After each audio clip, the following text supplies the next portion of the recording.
Hi, my name is Sabrina. For this presentation, I'm mainly looking at tourism and disasters, and I'm mainly going to be looking at how tourism kind of plays a role in disasters and is impacted by disasters through three different important stages of a disaster. So, tourism before a disaster happens, during a disaster, and then after a disaster.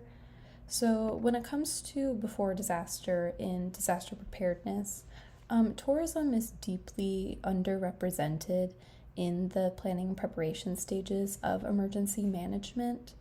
So, this is often due to a negative attitude by those in leadership within the tourism industries of different countries, areas, and regions, with that negative attitude towards crisis planning and a perceived lack of responsibility for dealing with these crises.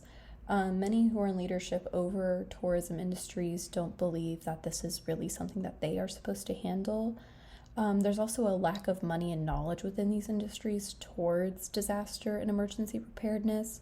So this all kind of comes together to create a underrepresentation and a lack of emergency planning. And this is something that needs to be addressed because tourist areas are some of the most at risk and vulnerable to disasters. And tourists are often those who don't know what to do, where to go, or who to talk to in the face of a disaster. So we need to become better prepared at helping them in these cases. So when it comes to tourists during a disaster, there's very little research, honestly, on how they are impacted and a part of a natural or man-made disaster.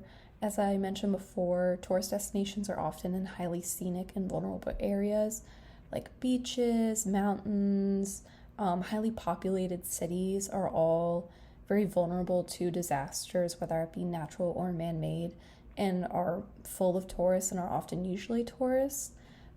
So most times tourists can become trapped due to unexpected disasters in these areas.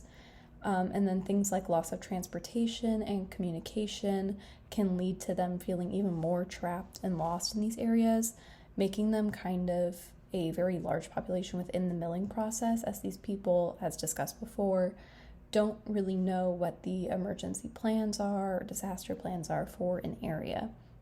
And this can negatively impact the tourist industry within a impacted region, as the experiences and sensationalized media of tourists or those within the areas, when it's exaggerated or made to look very unsafe, can impact future tourism and lead to future tourists feeling that they can't go these areas as they are unsafe.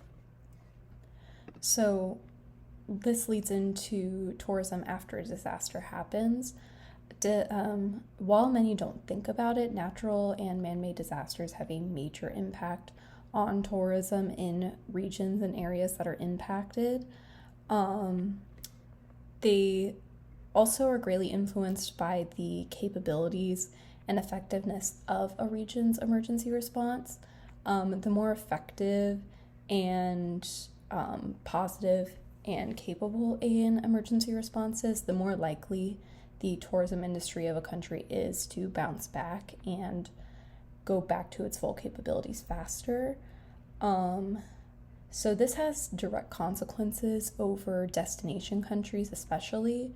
A perception of safety, as discussed before, is crucial in marketing these destination countries and making people want to go there. And if people don't feel safe or feel that they're at risk in these areas, they're going to see a large decline in tourism. So it's important after a disaster for a nation to reestablish a perception of safety and then reintroduce kind of these safety efforts to tourists to make them want to come to these areas.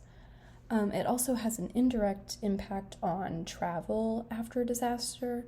While we may only think about getting tourists back to their homes or back to wherever they're coming from during a disaster due to that lack of travel or lack of transportation, there's also a larger impact on travel after a disaster, as these processes genuinely take a very long time to re-implement and bring back, which can also negatively affect tourism after a disaster. So, how can we improve these issues that are found with tourism and disasters? So, incorporating tourism and the tourism industry into emergency management planning is crucial in kind of fixing all steps or all parts of this process. And making sure that tourists and visitors are informed and prepared when visiting an area, making sure that there's media coverage and social media posts to make sure that they're informed on how to handle a disaster wherever they're going. And then lastly, controlling media perceptions and responses to a disaster by tourists is crucial in making sure that their tourism industry is crucial for an area to make sure that their tourism industry can bounce back and recover and reestablish a good positive connection with tourists.